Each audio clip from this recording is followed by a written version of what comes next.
रात हम बहुत ज़्यादा थक चुके थे, सारे बच्चे और मैं हम बहुत ज़्यादा लेट सोए थे। तो अब मैं तुम्हें बताती हूँ हमने फिर क्या काम करा था।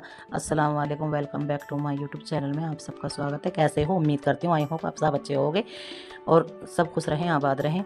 तो मैंने अपनी जैसे शहरी में हम रात को थक के सो गए थे, तो शहरी में आज मेरी लेट आँख खुली थी। मैं 4 बजे उठी थी। 4 बजे उठ के मैंने देखा कि अब जल्दी से मुझे रोटी बनानी है और तैयार करनी है रोटी बना के।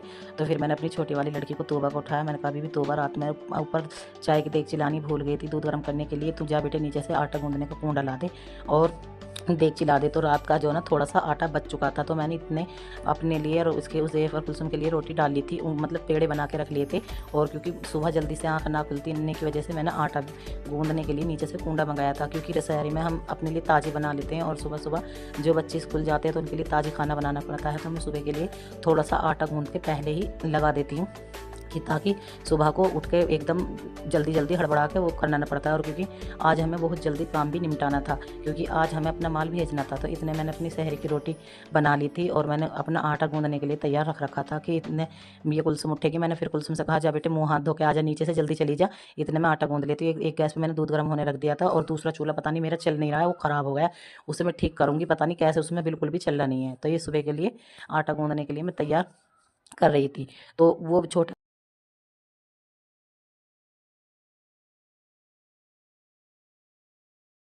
मैं अपनी रोटी खा के तैयार हो चुकी थी और मैंने फिर सुबह उठी तो सुबह के 7 बज रहे थे। मैंने कुलसुम ने भी रोटी खा ली थी, सहरी खा के सो गई थी। फिर सुबह उठी तो 7 बज रहे थे। तो मेरा कुछ काम इस तरीके से फैला हुआ था, पूरा घर गंदगी से इतना बुरा हाल था कि मैं तुम्हें बता नहीं सकती। शहरी में मैं काम करती नहीं हूँ, क्योंकि फिर सुबह दोबारा गंदा हो जाता है, तो बार बार काम करने में दिक्कत होती है। छोटे छोटे बच्चे हैं तो बार बार गंदा करते थे। तो सुबह का मौसम इतना अच्छा था, बहुत ही ज़्यादा खूबसूरत मौसम था। तो मैं इसलिए सुबह सुबह ऊपर चढ़ गई और मैंने देखा कि चारों माई कितना अच्छा मौसम और चार घटा ही सी हो रही थी। बहुत बहुत ही क्यूट मौसम था, मैं तुम्हें बता नहीं सकती कितना अच्छा मौसम था। तो मैंने सबसे ऊपर छत पे से चढ़ के खेतों की थोड़ी सी चारों से वीडियो बनाकर और फिर मैं नीचे की तरफ आई, तो इतने ही हमारे ताऊ जी माल लेने वाले आ गए थे। तो इतने मैंने फिर जल्दी से नीचे उतरी। मैंने सोचा कि सुबह सुबह, और सुबह 7 बजे देख लो वो वहाँ से माल लेने के लिए निकल गए थे और इतनी सुबह हमारे घर पे आ गए 7 बजे। फिर मैंने जल्दी से उतरी, बहुत जल्दी करके उतरी। मैंने फिर उज़ैब से कहा बेटे जल्दी नीचे चलो, ये हमारे यहाँ की मस्जिद है, देखो कितनी खूबसूरत मस्जिद है हमारे यहाँ की। तो मैंने उज़ैब से कहा उज़ैब जल्दी से नीचे चलो और उनके ऑटो में माल रखवा दो। तो फिर कुलसुम और उज़ैब दोनों माल रखवाने लगे। तो कट्टा ज़्यादा हैवी था, वो बहुत ज़्यादा माल था, तो उनसे उठ नहीं पा रहा था। तो मैंने कुलसुम से कहा बीबी कि अब की बार बस तुम इस कट्टे को उठा दो, फिर मैं दूसरा कट्टा मैं ले जाऊँगी। तो उन्होंने फिर भी मना कर दिया था कुलसुम ने कि नहीं अम्मी हम ही रख देंगे। मैंने कहा नहीं काफ़ी ज़्यादा वजन है, तुम इसे फ़ोन को पकड़ो, मैं खुद उठवा लेती हूँ। तो कुलसुम ने फिर ले लिया था मेरे से फ़ोन और मैं चल गई थी माल लेके उठाने के लिए। और फिर हमने बहुत ज़्यादा काफ़ी वज़न था। तो ताऊ जी की बात तुम्हें बताऊँ, ताऊ जी मुझसे क्या कह रहे थे कि तुम वीडियो इसलिए बनाती हो कि कभी वो टेम्पो वाला माल लेके ना जाए। मैंने कहा तुम कैसी बात कर रहे हो, तुम हमारा 8 सालों से माल लेके जा रहे हो कंटिन्यू, तो मैं आपको ऐसे कैसे कह सकती हूँ। तो तुम कभी भी वीडियो नहीं बनाती थी, 2-3 दफ़े से तुम मेरी वीडियो क्यों बनाती हो? क्या माल में कुछ गड़बड़ी हो गई है या माल कुछ कम गया है? मैंने उनसे नहीं बताया कुछ भी। मैंने कह दिया था कि मैं थोड़ी सी जल्दी में थी। मैंने उनसे ये कहा कि मैं तुम्हें बाद में बताऊँगी क्या बात है, क्योंकि मुझे बनाना था खाना। तो मैं फिर गई ऊपर और मैंने सुबह के लिए इनके बच्चों के लिए रोटी बना दी थी, जो बच्चे रोज़ी नहीं रखते उनके लिए रोटी बनाने लगी थी।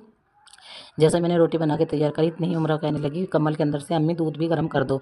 मैंने कहा हाँ तू उठ तो जा, दूध भी गर्म कर दूंगी, पहले उठ के मुँह हाथ धो ले, नीचे चली जा कोलगेट करिया और फिर आके अपनी चाय दूध पी लियो, नाश्ता कर लियो। तो वो कहने लगी उम्र की ठीक है तो अम्मी बंद मंगवा दो। फिर इतनी ही मेरी रोटी भी बन के तैयार हो गई थी और मैं करने लगी थी अपना गैस सफ़ा। और मैंने अपना गैस सफ़ा अच्छी तरीके से करा और मेरा छोटा वाला गैस तो बेचारा ख़राब हो ही रहा है। फिर मैंने गैस भी सफ़ा कर दी थी, अपनी मेज़ भी सफ़ा कर दी थी और मैंने सारे बिस्तर अपने लगा दिए थे। आधे बिस्तर अजीम ने तय करे थे और आधे तय मैंने करे थे और मैं लग गई थी अपनी झाड़ू लगाने के लिए। मैंने कुलसुम को नीचे भेज दिया था कि जा कुलसुम जल्दी काम हो जाएगा, तुम नीचे चली जाओ, मैं ऊपर से कर रही हूँ। तो मैंने ऊपर से जल्दी से बोरी वोरी झाड़ के तैयार करके मैं लगी थी अपनी झाड़ू लगाने के लिए, क्योंकि मुझे जो है ना आज बहुत सारा फिर दोबारा से काम करना है। तो मैं चली गई थी अपनी झाड़ू लगाने के लिए। मैंने ये जो छुरी चक्कू पड़ा था, एक चक्कू नीचे गिरा हुआ था और एक बॉडी लोशन था। तो फिर तोबा आ गई, तोबा कहने लगी अम्मी मेरे बालों में तेल लगा दो। फिर मैंने तोबा के बालों में तेल लगाया और जब तक तेल सिर की मालिश ना हो तो अच्छी तरीके से, तो इतने मुझे समझ में तेल लगना नहीं आता। मैं अपनी दोनों लड़कियों के सिर की मालिश करके ही तेल लगाती हूँ जड़ों में, क्योंकि इतने बच्चे की जड़ों में तेल नहीं लगता, इतने सिर को सुकून नहीं मिलता। फिर मैंने अच्छी करके उसकी मालिश करी बहुत बढ़िया करके और मैंने फिर उसकी चोटी भी बांधने के लिए तैयार हो गई थी। तो तूबा कहने लगी अम्मी मेरे पे दूसरा छल्ला नहीं है, मेरी मतलब ऊपर से ही छल्ला डाल देना, बस खुले बाल कर देना। मैंने कहा नहीं, बाल बिखरे हुए अच्छे नहीं लगते, मैं तुम्हारी चोटी बांध दूंगी। तो वह कहने लगी ठीक है तो अम्मी तुम मेरी चुटिया ही बांध देना। फिर मैंने कुलसुम से कहा मुझे कंघा ला दे। कंघा मैं हर बार लाती हूँ, हर बार ये पता नहीं कहाँ फेंक देते हैं और मुझे हमेशा टूटा हुआ कंघा हाथ में आता है और मुझे इतना गुस्सा आता है कि जब कुलसुम मुझे टूटा हुआ कंघा देती है तो मुझे बहुत ज़्यादा गुस्सा आ जाता है कि तुम हर बार हर हर बुध में एक शीशा और कंघा आता है ना, कंघे की पता रहती है। हमारा अदनान उनके जो रेलगाड़ी बना लेता है कंघे और शीशे की, और हमेशा शीशा कभी बंदर लेके जाता है तो कभी अदनान फोड़ देता है, तो मेरे शीशा तो इसलिए बचता नहीं है कभी भी। तो मैंने तूबा की चोटी कर दी थी तैयार और फिर मैं लग गई थी अपने काम की तरफ। मैंने बिल्कुल अपना ऊपर का फाइनल लुक आपको दिखा दिया क्योंकि फाइनल मैंने झाड़ू वाड़ू लगा दी थी। अब मैं जा रही थी नीचे देख रही थी कि देखो जाकर कुलसुम अब भी हमारी क्या काम कर रही है, क्योंकि कुलसुम खेलती ज़्यादा है, काम थोड़ा कम करती है। तो इसलिए मैं नीचे जा रही थी। मैंने देखा कि जल्दी जाऊँ मैं नीचे कि देखो तो कुलसुम ने क्या काम करा, और अजीम मेरे बर्तन भांडे लेके नीचे चल दिया था कि अम्मी चलो बर्तन तुम्हारे बर्तन लेके मैं चल रहा हूँ। और मैंने जी नीचे जाकर देखा तो मेहनत जारी थी, मेहनत बिल्कुल अच्छी खासी कर रही थी। कुलसुम बहुत बढ़िया तरीके से मेहनत कर रही थी और कपड़े झाड़ रही थी क्योंकि रात बहुत ज़्यादा गंदगी घर में हो गई थी, तो इसके पापा ने हमें झाड़ू नहीं लगाने दी थी कि सुबह उठना जब लगा देना। तो देखो हमारा घर कितना बिखरा हुआ है और कितना गंदगी से भरा है। तो मेरे कुलसुम ने कर ली थी काफ़ी मेहनत, मेरी बच्ची ने सारा सकेर के और अंदर से लेके आ गई थी, सारी खाट वाट सब सफा कर दी थी। और फिर मैं चली गई थी अपनी मिशन की तरफ। मैंने भी जल्दी जल्दी अपने अपने काम करें और मैंने भी जल्दी बर्तन धोने लगी। फिर बर्तन जल्दी जल्दी धो के निपटाए और अजीम से मैंने कहा थोड़ी सी जाके राख लिया, क्योंकि कुलसुम खाली साबुन से बर्तन धोती है, साबुन से धोने में मुझे अच्छे नहीं लगते। और मैं जो है ना मैंने फिर राख मंगा ली थी, राख में मिक्स करके साबुन से धोए। फिर मैंने अपने टॉयलेट भी सफ़ा कर दिया था क्योंकि टॉयलेट मुझे रोज़ आदत है टॉयलेट भी सफ़ा करने की। जो मेरी ये वीडियो अच्छी लगी है तो नेक्स्ट वीडियो में दोबारा मिलेंगे। अस्सलाम वालेकुम।